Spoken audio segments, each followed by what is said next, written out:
Okay, hello. Good morning, Sam. How's it going? Hello. All right. How are you? Yeah, good, thank you. Thank you for joining us for Pleasure, our as Scale Up Live always. series. So this week we're going to be talking about copywriting and messaging techniques. Specifically, we're focusing on LinkedIn this time. And the reason I think this is a really interesting conversation to have is because that transition for so many businesses from having an idea and knowing kind of a bit about your audience and your products and a bit of a strategy to actually putting some words on a page or on a screen is actually quite a big leap. And so we've done a couple of sessions together with this, and of course there's the session on the accelerator program as well, which goes into a lot more detail than we'll obviously be able to get through today. But it's always such a useful session that everybody always comes out with lots of scribbles and ideas of how to actually start talking about what they're doing to the world. And so I thought we'd just lift the lid on that a little bit today. Yeah. And I think you're right. Like a lot of people do sort of get that fear of, I've got to get it right. And which is, LinkedIn is a really nice way to kind of transition into it because it can change. I mean, you talk all the time about, testing and iterating and everything else. And that's, you can play around with it a bit more. So it's maybe less scary. Yeah, absolutely. And there's one principle that you often talk about a lot, which is about connection and conversion and the relationship between the two. So perhaps we can start there. Yeah, that is my favorite drum to bang on. Basically, I always, sort of try and remind people that no one's going to spend money with you or time really if they don't feel a sense of connection. Either to you as an individual, you as a brand, or how you are going to solve problems for them. But you can't, it's got to be a relationship. People have to invest emotionally to a degree in you before they're going to invest financially. And especially when we're talking about LinkedIn, it's a conversation. You're not just sort of broadcasting something out into the world and expecting people to be convinced immediately because you've told them, you will deliver X, Y, Z. Okay, well, thank you. Here's my money. It's just not how psychology works, is it? So it's really sort of starting that conversation and building a relationship and building trust with people, because that's how you'll actually get them to convert, which is what we're all trying to do. That's the point of running any business, really, isn't it? Yeah, absolutely. And how much do you think the sort of your tone of voice plays into that? Yeah, I think it's really fundamental. I think it's your tone of voice, and it may very well change. Like a tone, you don't create this enshrined thing at the very beginning of your marketing journey and then, well, that's it, that we're wedded to it, we can't change it. Things evolve, your messaging evolves, that's fine, but it needs to be grounded in some really strong foundations and principles. Your brand pillars. What do you want people to think of when they think of you as a business, and also what you're doing, how you're making them feel, what that service or product it is that you're providing?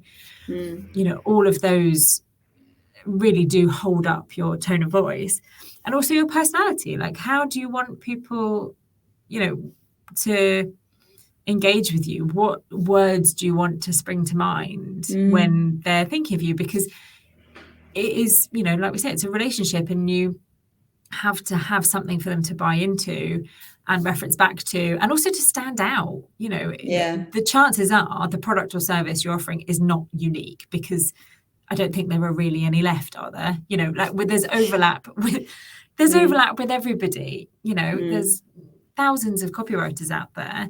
The way I talk is specific to me, and that's what people identify with me. And when that connects for them, great, we are a good fit, and we'll go from there. And it's the same no matter what the size of the brand is. With any kind of institution, look at the high street banks as an example. that you've got the traditional end, and then you've got the challenger startups. And there are some people who are just never going to buy into Monzo. And then there are other people, me included, who are like, yeah, I like this. You know, I can engage with this and all the rest of it. So it's picking your almost your lane and, you know, really going for it and giving people something to sort of hook into and recognize you by. And I think that really does, you know, ideally, before you're putting together your website or, you know, your first stages, you have nailed down your tone of voice. So there will be a personality that comes through in the slightly more sort of enshrined areas, like your website, things that aren't going to change very often. Yeah. But it's got to then feed out into something like LinkedIn. So it feels like it's all the same entity. You don't just want it to seem like, you know, you've got your more official, possibly slightly more corporate side on the website, and then there's some, you know, one cool person running your social channels and they sound completely different. You know, I really seem to be showing my age when I say things like that. But you know, it's sort of, you know, the tone of voice has to carry through, but you can get a bit more playful. Like there can be sort of a sliding scale of, particularly of formality and how you're talk. You know, your social channels are more of the conversation. It's interactive. It's not just a one-way user experience, or it shouldn't be. Yeah, totally. And I think actually that's the sort of, I suppose, the biggest mistake I see other individuals or brands doing, purely from a point of view of me following other people or brands I'm interested in as a consumer myself, and seeing some of the content that gets pushed out across kind of social channels, and that them just being really like throwing a message out there that doesn't feel like anyone real has read it and gone, this is how I would say that. And there's no engagement, there's no question or no kind of like draw in. It's just like statements of something, and it's like I don't feel connected to that in any way. I feel no compulsion to react to it, to engage with it, or to do anything else as a result. No, and you know, you may have absorbed some element of it, and it's fun. You know, if you've got an announcement or new product launches, then tell people about them. Like you don't. I think people sometimes get a bit scared that they have to absolutely always have a call to action. They have to be asking people to do something in every single post. You don't. But over the spread of your strategy and what your general social channel looks like, it needs to be a good mix, and it needs to, like you say, it needs to invite engagement, because and you know, you're not going to get engagement without the content being engaging. You know, like it has to actually speak to people. And same with like language. You know, if you're trying to have a conversation with somebody, like people often sit to draft a post or any piece of content, and they suddenly revert back to sort of GCSE English, where you have to get very formal and you have to write in a certain way. That's not life. That's not communicating. It's not a conversation. You know, your grammar, I mean, your grammar ideally will be good, but you know, you can break some rules. You can actually just speak like a human. You know, and whether that's you as an individual or the brand personality that you are creating, like there's there are differences, especially, you know, in various workshops that we've done, you know, there are startups who there is a founder who is a figurehead, and, you know, it'll be the one individual who's really representing and is being that brand advocate. And then there'll be others where it's a brand speaking, you know, as the business.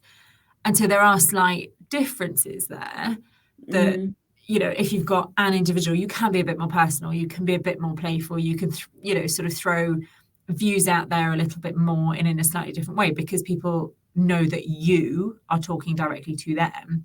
Whereas as a brand, you do present things slightly differently, but still with personality and still as a single entity. Yeah, definitely. And what's your view on that kind of figurehead versus, you know, brand or business? Because so much more now, I feel like it's shifting towards the figurehead approach, specifically on LinkedIn, where it's becoming a much more social channel in its kind of usage. I mean, LinkedIn is definitely a far more enjoyable space than it was 5 years ago. You know, like I feel it's somewhere you want to spend time engaging with people. I think it really does depend on the brand, like the figurehead idea.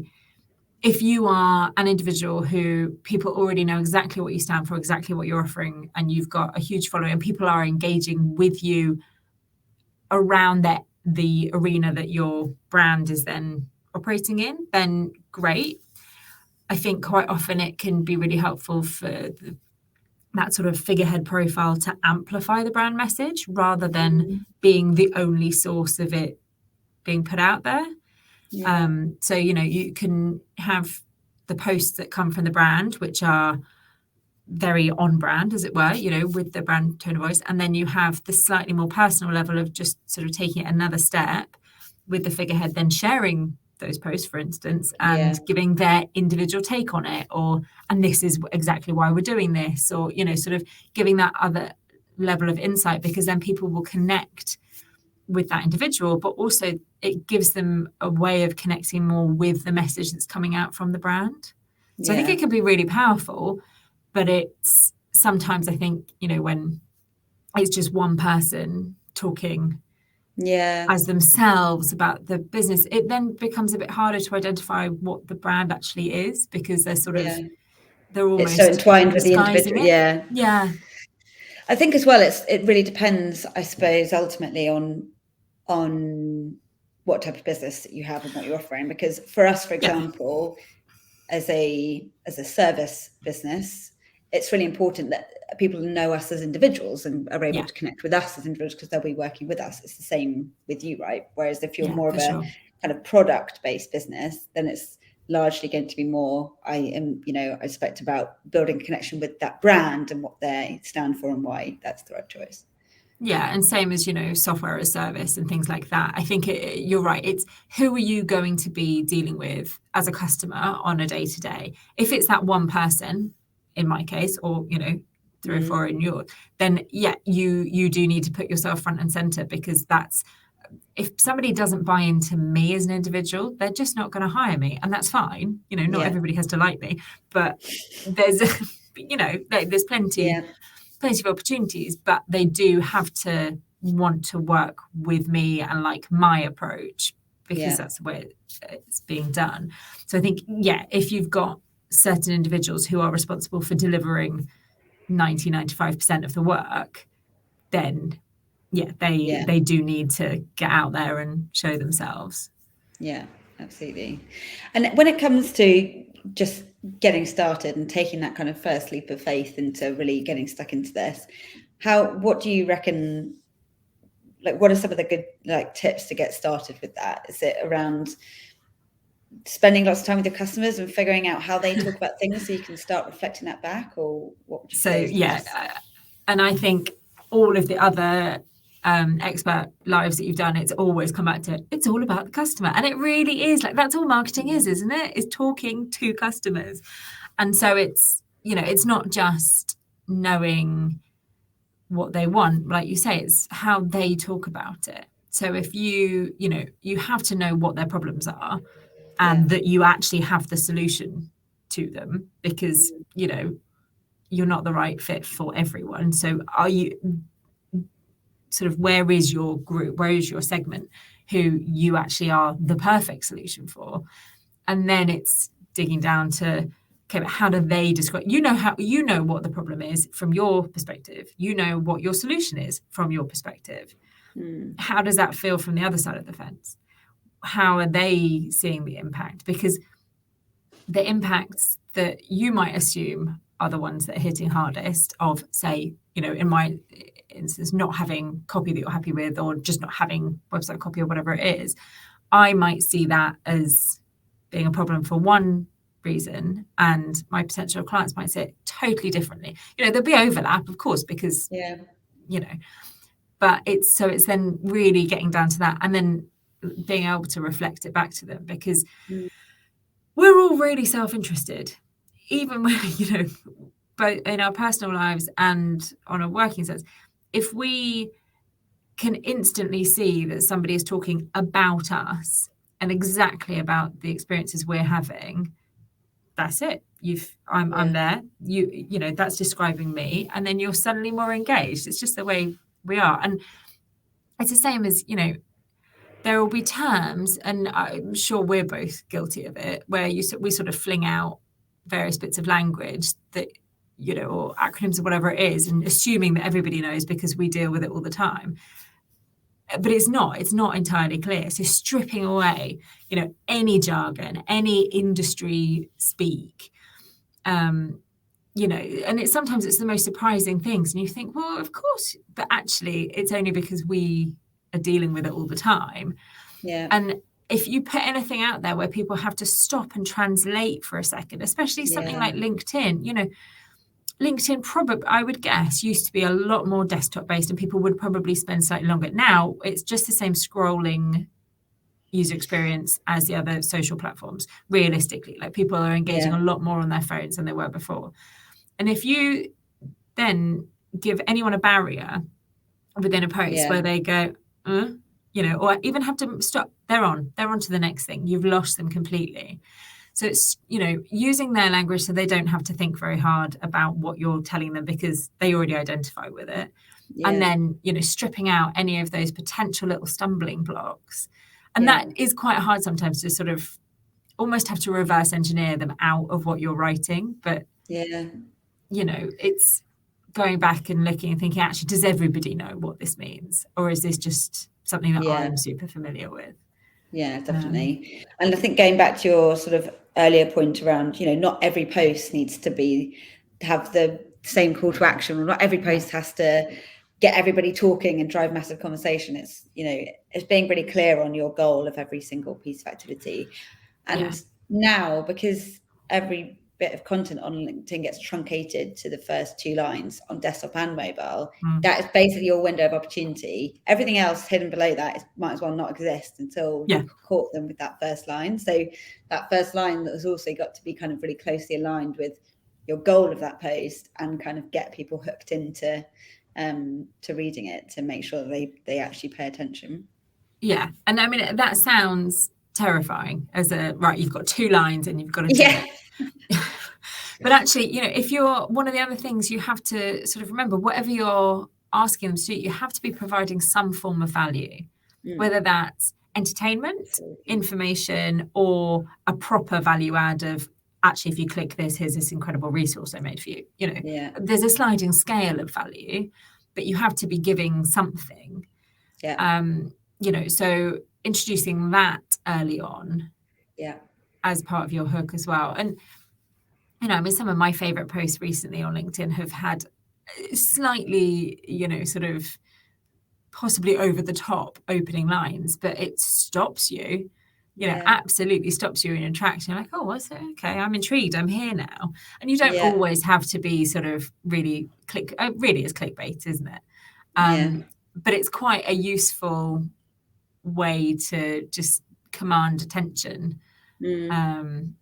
You know, and making things easy as well. You know, and I think it's a good practice to get into, I think, of really trying to boil down what it is you're trying to say, and like thinking really critically when you're writing a piece of content for LinkedIn or anywhere, really, like thinking really, if I could only say this in a handful of words, what would I say? And sort of, because I am so guilty of this, of whenever I do my own sort of posts on LinkedIn stuff, I always end up doing some like big intro or lead in that's completely irrelevant. And then I have to like go back and delete all of it and like start with the main point that I'm trying to make. Which is, you know, it's so much easier to edit something you've got already. That would be the first thing. But also, you know, to a degree, it's also, I know we have to feed the algorithm and all the rest of it, but why am I posting this? Am I posting this because I've got something to say and something to give? Or am I posting it because it's Tuesday and my content calendar tells me I am?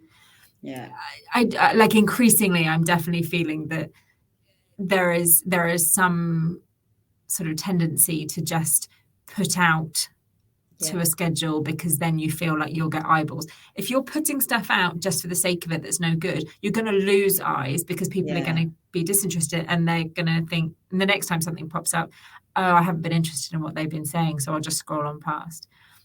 So there is a balance, I think.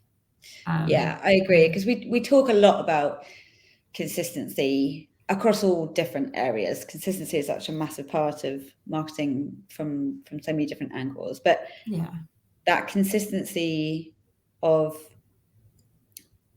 posting and sharing content to build and engage an audience is one thing, but like you say, it doesn't have to be so rigid that it must be every Tuesday at 9 a.m. and every Wednesday at midday or whatever. Flex is fine, and authenticity should always take precedent, right, over consistency from that point of view. But your tone of voice, if that stays consistent, that's a better thing to focus on from consistency. Because if tone of voice, authenticity, and value, and tone of voice also comes through. It's not just in the body copy of a post. It's in the text in your graphics. It's in the comments section. It's in the direct messages. You know, especially if multiple people are handling social channels. You know, you don't want to be, you know, like BT where it's, you know, signed off and then you have to put your brackets to say which name it is. You know, you just want it to feel like it's the same experience, whatever day of the week, you know, whoever's talking. Yeah, absolutely. We've gone over time. I mean, we could talk about this for hours, which we often do. But thank you so much for that. There's obviously so much more detail on all of that on your masterclass on the Scale Up Marketing Accelerator. So lots more to catch up there if anybody's interested in following this conversation. And I'm sure Sam will be open to answering a few questions as well over LinkedIn if anybody has any. So thank you, Sam. That was really, really useful. And we'll speak to you soon. No worries. Thanks, Ness. Cheers. Bye. Bye.